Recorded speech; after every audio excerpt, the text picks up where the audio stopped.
Dans ce nouveau tuto JDBC, nous allons nous intéresser à comment récupérer des données descriptives sur la base de données que nous allons manipuler. Pour mieux comprendre la chose, je vais revenir sur un sujet dont j'ai déjà parlé dans un tuto précédent. Je vous avais parlé du plugin DTP, Database Tool Platform, qui était inclus dans Eclipse pour pouvoir analyser votre base de données. Donc regardez là, je viens de passer en perspective Database Development, fourni par le fameux plugin DTP.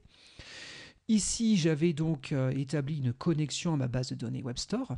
Et je ne sais pas si vous faites attention, mais là, ici, nous pouvons récupérer la liste de toutes les procédures stockées, ou de toutes les tables, ou de toutes les vues, par exemple, qui pourraient être existantes au niveau de cette base de données.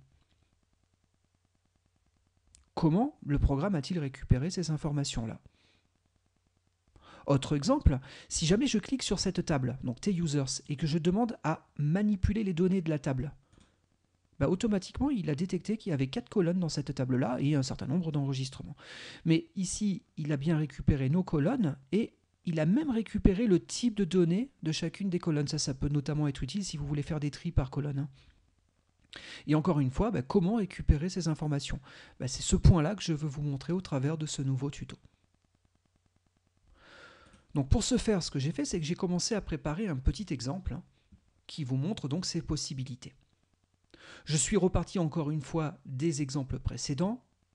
Donc ici, je récupère un fichier de propriété, je vais chercher les valeurs qui me permettent de me connecter à ma base et j'établis une connexion à la base de données avec un try with resources pour garantir que ma connexion sera automatiquement fermée en fin de construction, en fin d'utilisation.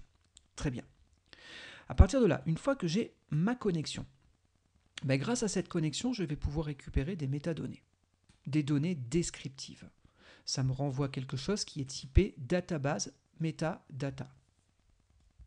Regardez, ici je reviens donc sur la Javadoc, et donc ici nous avons bien le fameux type de données dont je suis en train de vous parler. Il fait donc partie de la spécification et il fournit tout un ensemble de méthodes permettant de récupérer des données à partir de la base. Qu'est-ce que je veux récupérer? Pour ma part, ce que je veux, c'est juste la liste des tables existantes dans ma base. Comme je vous l'ai montré ici, on peut récupérer toutes les tables, toutes les vues, toutes les procédures stockées. Pourquoi pas? Vous avez donc un certain nombre de méthodes utiles pour ces besoins. Ici, on va faire un getTables. Ce getTables, donc regardez, on doit le retrouver par ici. J'y suis presque. Voilà, et donc vous voyez, il prend un certain nombre de paramètres, et notamment la base de données sur laquelle travailler, et le schéma, certaines bases de données, donc exploitent ce concept de schéma. Très bien, je peux aussi lui donner un table name pattern pour pouvoir filtrer mes tables. C'est vrai que dans mon cas concret, regardez, toutes mes tables à moi, je les ai préfixées de T underscore. S'il y avait aussi des tables système que je ne voulais ne pas voir, je pourrais sélectionner que celles qui commencent par T underscore. C'est ce que j'ai fait ici. Je fais un getTables, je travaille donc sur notre base de données, je n'utilise pas de schéma et je veux toutes les bases de données qui commencent par T underscore %. À partir de là, ce que ça me renvoie, c'est un résultat set. Donc là, nous sommes en terrain connu, sauf que pour manipuler ce résultat set, il nous faut connaître soit le nom des colonnes, soit les indices des colonnes pour pouvoir récupérer notamment le nom de la table. Alors, ces informations-là, vous les retrouvez au niveau de la documentation, et donc on vous dit qu'il y aura notamment une colonne qui va s'appeler table name en majuscule. Attention, c'est case sensitive. Donc c'est ce que je fais ici.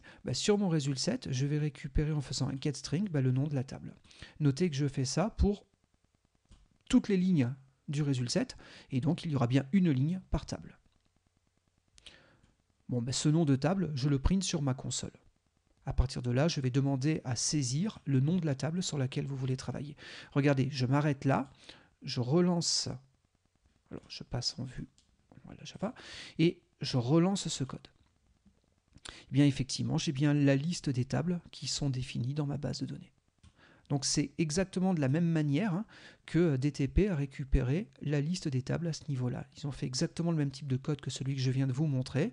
Et donc on a un ensemble de chaînes de caractères correspondant à des noms de tables. À partir de là, Ce que je propose, c'est qu'on saisisse un nom de table, donc pourquoi pas TUsers. Et maintenant, ce que je veux, c'est faire plus ou moins l'équivalent de ce qu'on a quand on passe ici en mode édition. À savoir, avoir toutes mes lignes, mais avoir aussi ici une en-tête qui m'affiche le nom de chacune de mes colonnes. Et comprenez, je ne veux pas le marquer en dur, je ne veux pas mettre ID user tapé en dur dans mon code. Non, je veux récupérer le nom de la colonne à partir du jeu d'enregistrement qui me sera retourné. Donc pour ce faire, eh bien, je constitue un ordre SQL qui sera donc un select étoile from et je concatène ici le nom de la table que j'ai saisi préalablement. Je récupère un statement et grâce à ce statement, j'exécute ma query. Alors notez que là, j'utilise encore une fois un try with resources et j'insiste sur le resources au pluriel. Ici, je veux libérer en fin de try le statement, point virgule et le result set qui est ici. Donc j'ai la garantie qu'en sortie de ce try, les deux objets seront bien automatiquement fermés. Un close sera invoqué. Très bien. Arrivé à ce stade-là, j'ai donc mon result set sous la main. Grâce à ce result set, je peux lui aussi lui demander de me renvoyer ces données descriptives, ces metadata. Ça me renvoie quelque chose qui est typé comme étant un result set metadata. Encore une fois, si vous allez au niveau de la Javadoc, vous retrouverez des compléments d'information sur ce type. Très bien. Grâce à ces métadonnées, je peux savoir combien de colonnes sont présentes dans la table que je viens de requêter. Regardez, là je fais un TUsers. Il me dit bien qu'il y a 1, 2, 3, 4 colonnes. Très bien. Je relance mon programme.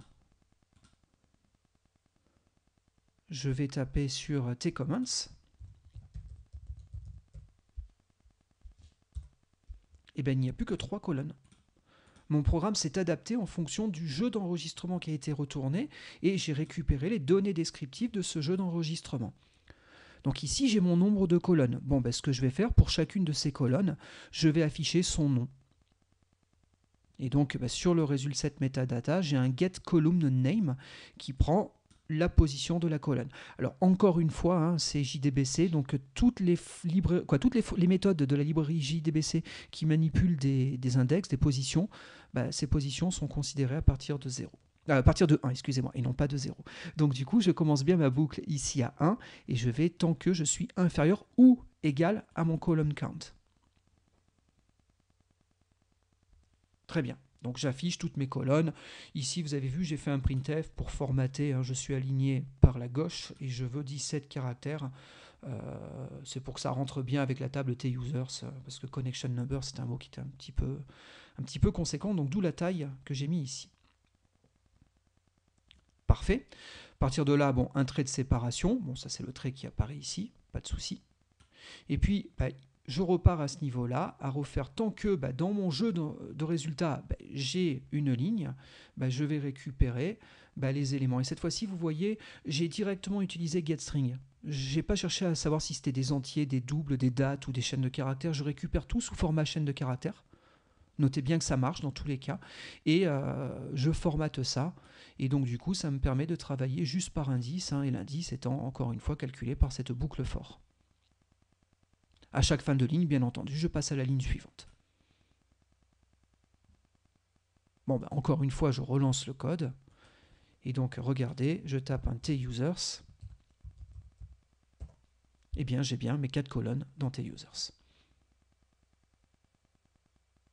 Très bien.